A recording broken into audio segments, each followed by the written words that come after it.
Yeah, yeah, yeah. I'm still here after all these years, after all these tears I shed. I'm still here and I'm walking this earth like I should be. There was days that I didn't know if I would be. Yeah, yeah. Now I stand tall with my feet in the ground and my head in the clouds. 'Cause I'm still here like I should be. Yeah, yeah, like I knew that I could be. Here we go, here we go.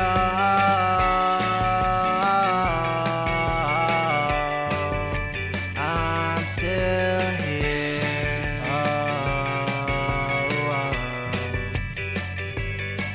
I'm here.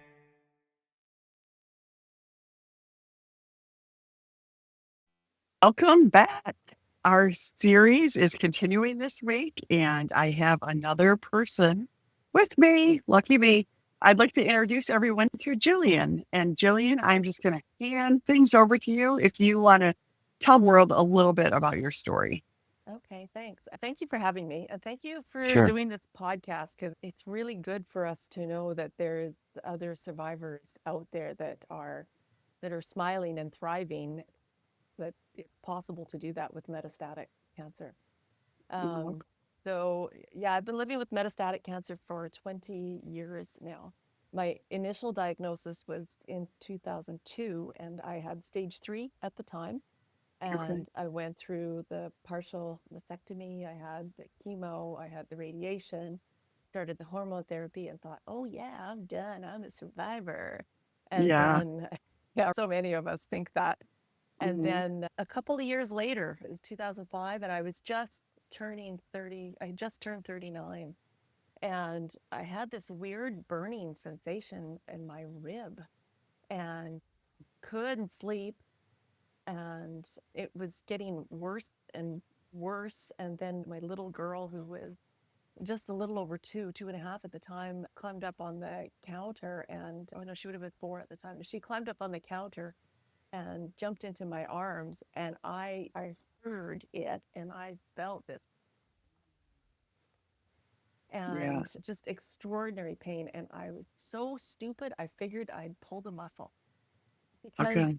when you have the stage 2, stage 3 cancer diagnosis, they try to keep it positive and they don't talk to you about metastases or what the stats Yeah. are. And that 25% of us are going to experience metastatic cancer. So it really didn't cross my mind because I, Well, so I think when a rib injury happens, you think of it as being something bigger impact, not yeah, that yeah, falling yeah. apart. But what had happened was it was my backbone. It had actually moved into the backbone. It had chewed through the 10th thoracic Yeah. vertebrae. Like I had compression fractures throughout it. It was just mush by the time the neurosurgeon got in there. Where we live in northern Canada, we had to fly 1,500 kilometers to the nearest major cancer center to access Okay. all the MRIs, the CAT scans at that time, the bone scans, to talk to the oncologist. And that was when we discovered that it had completely compromised T10, a little bit in T9, T11. I had spots, hot spots on my ribs. I had a hot spot on my skull. And like how I wasn't paralyzed, it just its own kind of miracle, because Yeah. your nerve are following the spinal column. So I Yeah. really could have been badly paralyzed. And so they got a neurosurgeon in to do a surgery. They turned me on my side, cut through my side, spread the ribs, collapsed the lung so they could access both sides of the spine, and put in a titanium alloy cage to replace T10. Okay. It was a brutal surgery. Sounds brutal. That sounds It was really brutal. brutal, and the recovery was even more That's a brutal. lot of And muscles. a And lot of muscles, yeah. and your bone has to like come back from that. It has to rebuild, and it hurts. It's itchy and painful, and it just And you have a 4-year-old? and a 6-year-old, right? Yeah. Kids are still really Yeah. young, and it was brutal. And I'm far away. I'm down in Edmonton. I'm in another Okay. jurisdiction altogether. I live in the Northwest Territories, and this is all happening in Alberta. It was really difficult for surgery to get back up from. And then I got really nauseous after all of Okay. that. Probably a reaction to the pain and to all the painkillers. At Mm-hmm. that point, it was like morphine and Yeah. whatever else. I think I started on fentanyl after that. And it was a very difficult surgery and a recovery. And it was a good month, I think, that I was in the hospital recovering from that. They transferred me back to the Northwest Territories so I could see my kids. They could come in to see me, and my sister and my family could come in to visit. And then I started a very long recovery. I had a friend who taught yoga and who agreed to teach me some yoga lessons in her room, in her house privately. Thank goodness, because I couldn't even do the child's pose. Like I had no Mm-hmm. flexion in my spine. Sure. And all I really wanted was to get my posture, but she helped me with get that and so much more. I actually got some flexion back and started my strength back. It was a difficult recovery, but I did get it. And then they took my ovaries out to put me in menopause as my cancer was estrogen fed. And then they started me on Herceptin, which had just become approved in Yeah. Canada at about that time. Okay. And it turns out I'm a super responder. HER2, I responded really well. So I was on Herceptin for 15 years, every 3 weeks. And Okay. then the last 5 years, my oncologist said, what do you think about stretching it out to every 6 weeks? And I said, Yeah. I think that's a great idea. Yeah, I love that. Yeah. Yeah. So every 6 weeks has been really great. My veins are happier, Yeah. and it's just easier for making like travel plans It is. Yeah. and living your life, right? Yep. Yeah, so that in a nutshell, I make it sound like I'm giving you the highlights, but it was a really difficult surgery Yeah. to get back up from. How long prior to the rib situation had you been scanned, or what were you doing prior to that in terms of, or were you're good? Yeah, so I was hoping I was good. That was the plan. Right. I was good. Yeah, That was the I plan. get it. I get it. But yeah, so the first year after my initial diagnosis and the chemo and the Yeah. radiation, they watched me every 6 months. And I would Okay. come down to Edmonton and have pictures taken and they would review. And then I think they stretched it out to another year. And Okay. so really it's just that it's HER2 and it moves so fast. Yeah. That's for women who had that, like we died before Herceptin and we died quickly. Yeah. So it really has been a game changer and huge. Yeah. Yeah. Yeah. Yeah. When I was diagnosed in 1998, we were talking about drugs. Herceptin was new to us Right. in the US. And I remember my doctor saying, we'll keep this in our back pocket. And that felt really good to me. Okay. We'll use it if we need to. Yeah. And for you, when did that start then? I was actually on Herceptin for, I think, 4 years from like 2008 to 2012 or so. Okay. And it was it's a fluky thing because in 2000, so I've been on Faslodex since 2004. Okay. In 2008, something on my scan showed a spot and we started Herceptin. And then I don't remember what it was, but it was on my back, my spine. And I was just like, can we biopsy that? It just didn't feel really good about what was, like I wanted more information. We ended up biopsying it and it was not cancerous. Okay. Right. So again, I stayed on the Herceptin for a couple of years, but then I did have some problems with my heart and I'd had adriamycin prior. And I was just like, what are we doing? I don't feel like I need this. And again, I haven't done retested for like typing, but my doctor's just, I don't feel like you're probably strongly HER2 positive. So we stopped it. It never was an issue beyond that. Yeah. And my heart function did go down a little bit at the beginning Yeah. with Herceptin, but then it stabilized and it's been stable since then. That's awesome. Yeah, so lucky in that respect. And my oncologist has talked to me about, do we go off of it or not? Yeah. And my philosophy has been, if it ain't broke, don't fix it. Very much the same. And I Yeah. do Faslodex now. I do a half a dose and I do it every 6 weeks. So we've been doing the same thing. We taper and where we feel comfortable and Yeah. we'll go from there. And you have a good quality of life, right? I do. Yeah. Yeah. Yeah. So no complaints with that, especially like with Fosledex, it's 2 shots. So to only have 1 shot now is great. It allows my hips some time to recover. And I'm in and out of I can do that locally. My hospital's 2.5 hours away, but I can do that locally. And so it's Right. really not much of a thing. So, Yeah, that's good. Yeah, yeah. And yeah. I can get my Herceptin treatment here in Yellowknife and have a walk. Like, that's Yeah. great. I Perfect. walk back. Yeah, it's great. Yeah. Nice. Yeah. So tell me about you prior to cancer. Tell me about some things in your life that have nothing to do with cancer.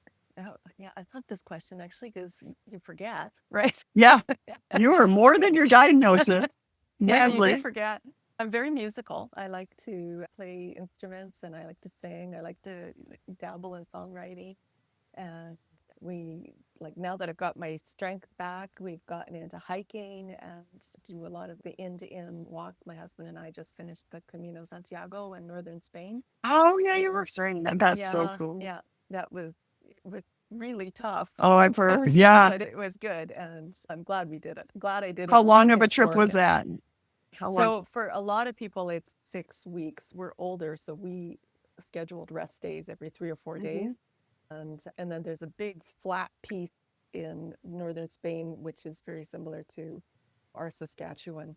And Okay. we just drove over that. We didn't. Okay. So, Yeah, we didn't do that. We've seen flat. We got yeah, that. Yeah. been there, done that. So, Yeah.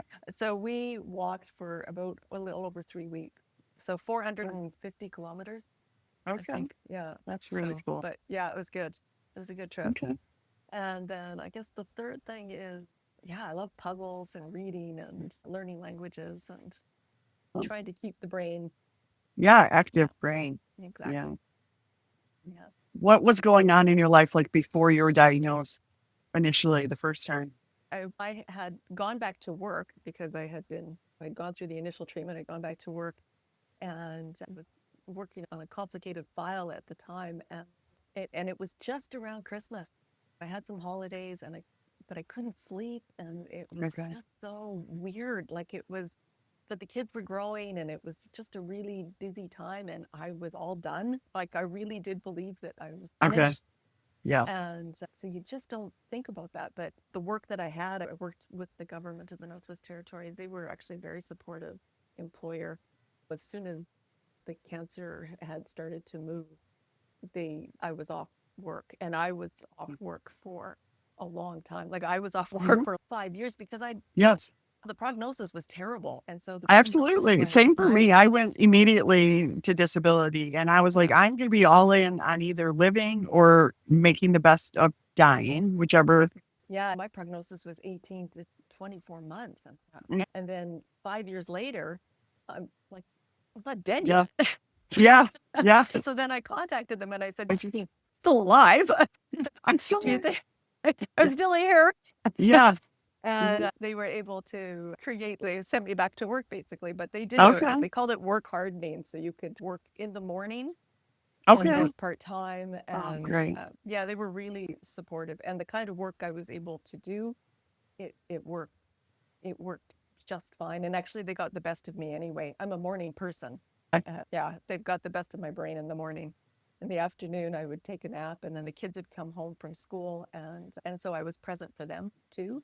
Yeah. And had some energy for them as well. So when they end, it worked out quite well. Derailed my career probably. I had Absolutely. my eye on senior management, but that went out the window. Yeah. So. Yeah. Those are the things that nobody talks about. And also just feeling of just being grateful. And of course you're grateful for being alive, but yeah, a lot of things you do just put away really quickly. Oh, no more kids. You're right. Okay. Or my career, there it goes.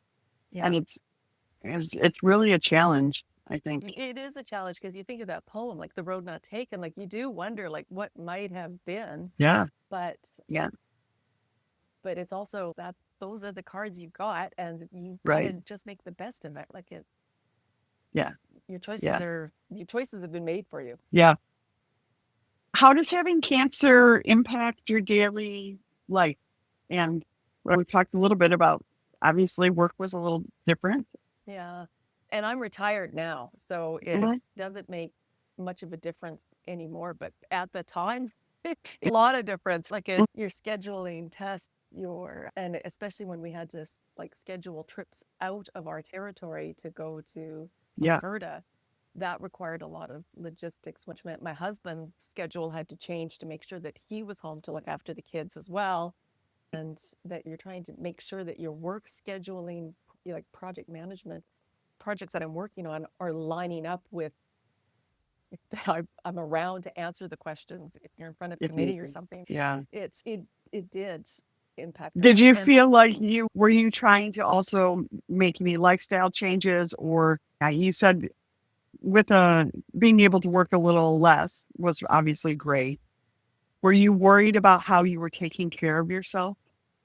yeah, because I did try to keep up that yoga practice. I had started the yoga practice. It Mhm. started like adding a meditation practice. I was trying to get out for walks on a regular basis just to get the fresh air and that Yeah. cardio part. And then you're trying to keep positive. You're trying to read what you can about cancer these days because it's moving so fast. And then you're trying to keep up with the kids. And it does feel like it's a bit of a blur Yeah. at times because Yeah, it does. you're trying to protect the kids. Like we were Yes. honest with the kids, but they were Yep. very young. They hadn't Yep. heard the word cancer. They didn't know what it was. We had to say, Mommy has an ouchie. Yeah. They didn't know. And then every once in a while, they would just come out and, so are you going to die? Yeah. Like kids are like Yeah. They just say when things. they just answer the question. You ask the Yeah. question and you say, no, not today. I'm taking all the medicine they're telling me to. I've got good doctors. And the next question is when supper? Yeah. They're done. They Yeah. answer that question and they're done. They want to move on to the next Yeah. subject. So So do you feel like they've been affected by your diagnosis? they must be, but they've lived with it their whole lives. Same with mine. Yeah. Yeah. So they don't actually really know of a time Yeah. without it. But Yeah. we live in a smaller city, so the Mhm. kids could walk to school. I could pick them up and we would walk home. Mhm. Could walk most places. They could go play with their friends easily. It's like it's a smaller, friendly, safe city in that Yeah. respect. And that also really helped the quality of life. I think if you were in a Mhm. larger center where you're having to load them up, drive somewhere to get them to dance or soccer or swimming, Yeah. it changes, really complicates the logistics. And it just wasn't an issue where like it was, Okay. 10 Did you have dance. support then for people to watch them too? Because I feel Yes. like, again, my kids, especially my daughter, we had my daughter and then we adopted my son, but like it was, yeah, Nana's going to be here or so and so will be here. That's and she was just like, okay, okay. Yeah, Oh, exactly. Like we had friends who would pick them up, take them swimming, yeah, friends who would take them out to take them sledding. My sister and her partner lived here, so they could stay with the kids yeah, easily, and they were very comfortable with Aunt Jacqueline, Uncle Ben, and yeah, yeah, so that made it much easier to live in that kind of community. Like we really did have that sense of community. People would step up, and we've lived here for a long time, so it was already really strong by the time I got diagnosed with cancer.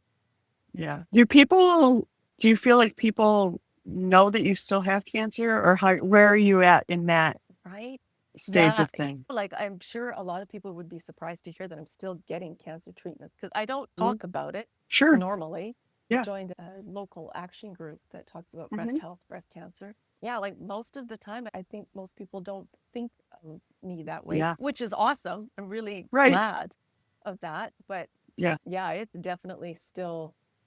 still a part of my life. I still have to schedule that Mhm. every 6 weeks. I need to think about if we're going to travel. Well, we need to work our way around that. And it, and every time you catch that cold and your back aches, you Yeah. can't help but think, No, you is it go come first to back? cancer and then back to the cold, right? Yeah, yeah, exactly. Or Yeah. is it come back, or is this another kind of cancer? Because Yeah. once you've gone through radiation and chemo, like there's secondary cancers that now come up, and we're Yeah. living long enough now for that's what I'm expecting is a secondary cancer. Okay. Yeah. Yeah. Yeah, so I don't think most people Yeah. would. I think they would be surprised to see I'm still like 20 years. And in fact, like in August, I'll have my 300th perceptive. I can tell we're very different people in that respect because I'd be like, I have no idea. It's the fact that you kept track of that tells me you have a different brain Oh, than I do. I didn't. They keep track for me. Oh, they keep track and Yeah. tell you. Okay. Yeah. Okay. That's hilarious. Yeah. Yeah. How often do you scan now? So right now we have an oncologist who is actually flying into Yellowknife, Okay. and we have a new hospital, so we have CAT scan ability now. So I can get my CAT scan done here, and so now I'm getting it done every 6 months. Okay. But before that, it was every year. Okay. Yeah. Yeah, I do But yearly also. I'm fine with yearly. There's been maybe a couple times since I've started that I've been like, no, it feels like too long or something's come up. But yeah, for the most part, it's been pretty good. yeah, I would be fine with going back to Yeah. a year actually. But he comes up and it's his due diligence. Okay. He feels I'll better with it. I'll make Got him it. happy. It's okay. I understand. I Yeah. understand. Yeah. I think sometimes that, especially doctors, oncologists that are working in smaller areas, when they see people like us, it's a little bit intimidating. And of course, they don't always, they want to make sure that things are going to keep going Yeah. the way And they and are. it's also, I think we're curiosities for them too, For sure. right? Yeah. Like it's because I don't know how big your file is. You must have files, right? I Your don't, file is yeah, I'm sure. probably about 2 or 3 files at this point, Yeah. right? Yeah. If we were still on the paper system. Right. Like I did have a surgeon for an unrelated issue come in and say, "Are you sure that it's cancer?" And I thought, yeah, like they had a Yeah. biopsy because they cut me open, like they Yeah. got the samples from the spine. And then I saw him as I was leaving, pull open my file, and he was looking through, and he said, "Yeah, I actually do have cancer. You're right." But I, yeah, thanks. yeah. I've had a few experiences like that too. Yeah, They're not my favorite, but yeah. yeah, yeah. How do So, you handle it? Is part of life, right? yeah, It's part of what it is. But so, how do you handle fear or uncertainty when it creeps in? yeah, because it does, right? It's Yeah. when it creeps in, because it still does even after all these years.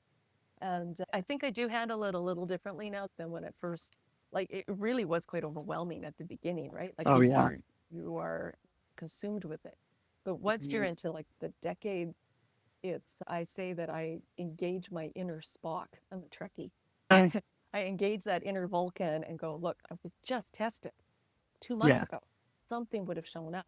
And if it's still bothering me, like I'll take note. I add it to my phone or I have a piece of paper and I'll actually track it. And then sure Yeah. enough, within a week it It resolved just or it's just disappears. moved Yeah. into a full-blown cold or a flu or COVID or whatever. Yeah. But yeah, you do have to separate your emotion and Mhm. try to attack it logically if you can. But Yeah. that takes practice. And It at the does take practice. and That's at the the best way to say beginning, it. yeah, it's the beginning. It's really hard because Yeah. you're overwhelmed by Your brain immediately is going to go to fight or flight. Like yeah, it's not going to be staying in the logical part yeah, when totally. things start. And at the beginning, like the fear was like my kids even remember me. They're Yeah. so young. Yeah. If I go quick, all they'll have Yeah. is a few pictures. Yeah. Yeah, but now of course now they got a lot of memories of me. Yeah. How old are your kids now? Now they're 27 and the youngest will be 25 soon. Oh, So awesome. yeah, Similar ages. yeah. That's cool. What do you think have, what are some things or maybe people that have been the most helpful to you along the way? Yeah, so when I was first diagnosed, I was fortunate that a former roommate of mine had also her cancer had metastasized as well. And Okay. she was living in Scotland at the time, but we were able to connect through email Mm. and have really like frank exchanges about fear, about how you Mhm. navigate the system, like how do you talk to people about this Mhm. or and she made that transition into metastasis. She just saved my sanity, I think, really. Yeah. And when Yeah. she passed away from breast cancer, because she didn't have as many treatment options, it was devastating to lose Deb. Yeah. Like it was really hard. Yeah. Because I had survivor guilt. Like Yep. why am I still here and she's not? She, way healthier. Like she had way healthier habits and, Yeah. Yeah. and great attitude, but it's just one of those things. And then I would say I did have some really good nurses. Actually, I've had Mhm. a couple of good doctors, but I've had some good nurses. And in fact, I go into our local nursing college and I talk to the second year nurses at the beginning of the cancer unit just to say, these are the nurses that helped me. These are the experiences with the nurses that didn't help because I had a Mhm. couple of nurses who were not helpful. Absolutely. I bet you've had them too. Yeah. And I think it's very helpful to talk with those nurses at that time as they're Mhm. training. Yeah. Hopefully it will impact on them. And yeah, so those are the big ones. But we did have a very supportive network here in Yellowknife. The people who stepped up and really helped us, helped the family, helped all of us. Yeah. How'd your husband handle being a Yeah. caregiver and Yeah. It change was, of roles and all of that kind of stuff? yeah. And initially I would say not super really. He was all of a sudden faced with being a single parent Yeah. and raising young kids by himself. Yeah. I think it was terrifying for him. So he did eventually have to connect with a counselor. Like, and Good for for him very, for doing yeah, that. yeah. But and I think it did help having another Mhm. person to talk to about that eventually. But it was a transition. And of course, the kids are just like, as long as they're getting to their swimming lessons on time, they're fine. But But yeah, it's a big change in a marriage too, right? It's yeah, a change in that relationship. And it is, again, part of the time you're a caregiver, part of the time you're a wife, right? He's a husband. It's yeah. what am It I really, today? yeah. And it did change the dynamic. And then, of course, I'm in menopause. So Yes. I mean, hot flashes and Yes. mood Yeah. swings and yeah, that changed the dynamic of the household too. Yeah. Yeah, there was some exciting times back for sure. Yeah. Again, I just think there's so many things that people don't talk about, and it's all Yeah, just under the guise of, oh, you did have a mastectomy. Oh, you have your breast and everything's yeah, fine and you look fine. And so everything's fine. And that's just not, yeah, there's more to it than that. yeah. And there were people that you'd see in the grocery store who would see you and turn around, go the other way. Yep. They didn't want to have that conversation with you. Like it was too Yeah. awkward. It was Yeah. like, what did they say? And like I know that now that they just didn't know what to say. And so it was just Yeah. easier to go the other direction. But it makes you feel like you're not worth it. Like they feel like you're Yeah. dying or that you're Yeah. already dead. Well, or And they it's like, if sometimes to me, it felt like they'd already given up on me. yes, exactly. Exactly. And then it was like, I don't want to be around those people anyway. But you see it, you see that look that they give you in that, oh, or Yeah. something gets said. And I just think, I remember thinking, oh, yeah, they don't expect me to be here. Yeah. Which is why your podcast is such a great name. I'm still here. Yeah. Yeah. But you're right. It feels like they've given up on you already. Yeah. Yeah. Yeah. What would you say to people who have just are recently diagnosed? You talked about how in the beginning, everything is overwhelming and it takes not months, but years really to settle into. Yeah.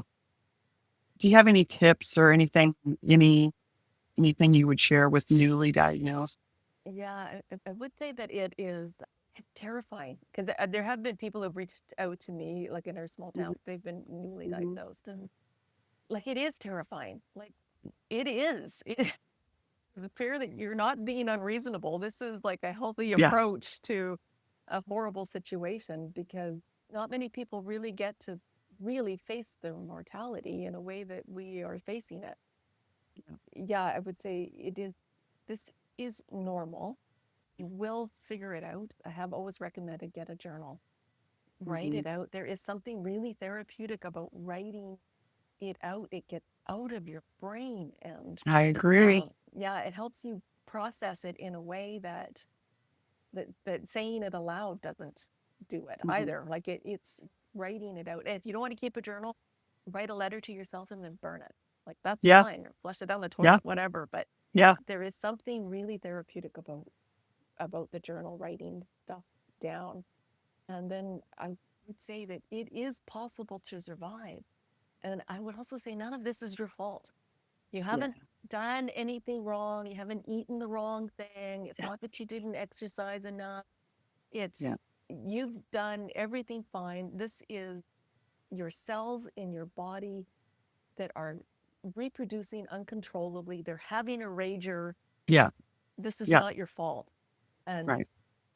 and do your research. And I would say I wouldn't judge people now, if they think Yeah. for choices that they make on treatment decisions. Like if they Totally choose, agree.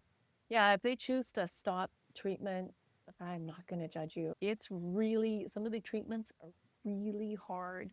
And Yeah. I've often said, I've reached that epiphany that I hope that I have the wisdom. If my cancer does come back or I get a secondary cancer, I hope I have the wisdom to know, when do I keep trying treatment options? When do I let nature run its course and get myself ready and get my loved ones ready?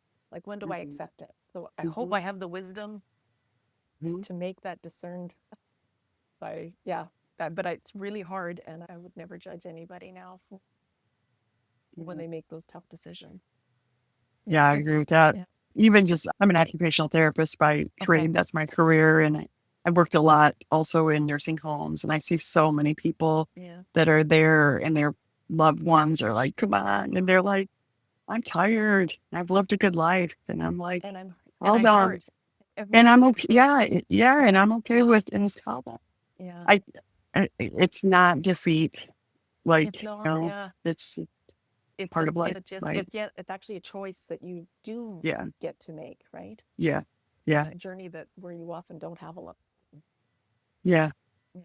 All right, one more question before I let you go. Are there any words or mantras or anything that kind of have either been with you at different parts of your journey or Yeah. So there is actually, right at the beginning, there is he's an American paleoanthropologist, Stephen Jay Gould. okay, He got stomach cancer and he was okay, given like 8 months to live. He's an academic. So what does an academic do in a time of stress? They trot to the library and start doing research. yeah, And he looked at the bell curve, and it was not good for people with stomach cancer. But they went, wait a second, I'm young and I'm healthy otherwise. And there's no reason that I should be at the top of the bell curve. I could be at the tail of yeah, the curve. I could be yeah, the outlier that lives for much longer.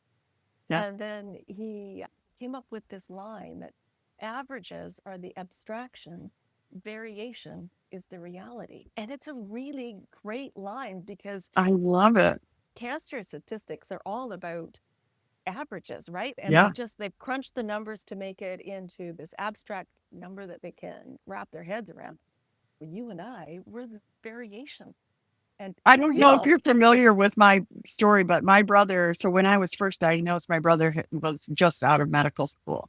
And he told me that exact thing. He said, Heather, the statistics are there, but nobody can predict where you end up on them. And Right. there's every chance that you could be, it doesn't matter what that percentage is. And he's, I believe you can be that. So it's that same, Yeah, it's that you same know, line. And it's really variation, be the variation. be the variation. And you have no idea where you are on it. But I was told that it was 18 to 24 months. I heard it as I had 18 to 24 months left to live, but really it's 18 to 24 months is the average survival rate.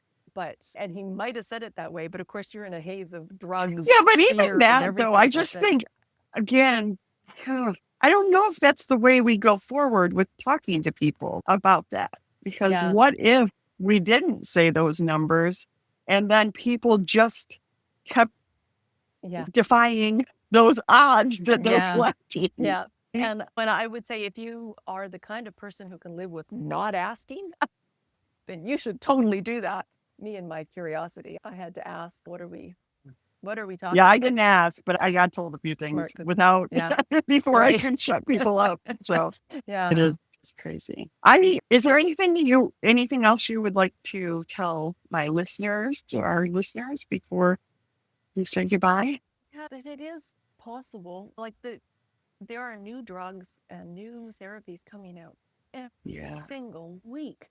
And the statistics are changing so fast because of it. Like, I would actually just throw the stat out the window at this point, because they are changing our survival rates all the time. And we are here, like, and it actually, there's enough metastatic survivors now that they're actually starting to do research on us because there's a large have. yeah, and there's a large enough cohort to Yeah. actually study. Yeah. I think that was an issue before, Yeah. and they could start looking at like with perception. I think there's a large scale study going on now. Yeah. Maybe some of these women go off. Like at Yeah. what point could they? Yep. So I'm watching that with curiosity. And there's just new drugs all the time. I would never make that choice for you, but it is worth hanging on because you can have a good life. Yeah. But you've got to have to live with cancer. It's a lot like a diabetic living with diabetes. You can have a good Yeah. quality of life, but Yeah. you're going to live with it, and it's going to Yeah. have to live with you. Thank you so much for coming on and being a part of this series. I've been getting tons of feedback on how happy people are to be able to hear Yeah. stories, and it's been really fun for me as well. But I just really appreciate you being here. I really appreciate this podcast, and I really appreciate hearing from others, metavivers too. So thank you. Thank you. Thanks so much for watching and being a part of our community. It means the world to us. Our goal is always to help as many people as possible live well with cancer. You can help us by subscribing to our channel and sharing episodes when you hear of others that could benefit from it.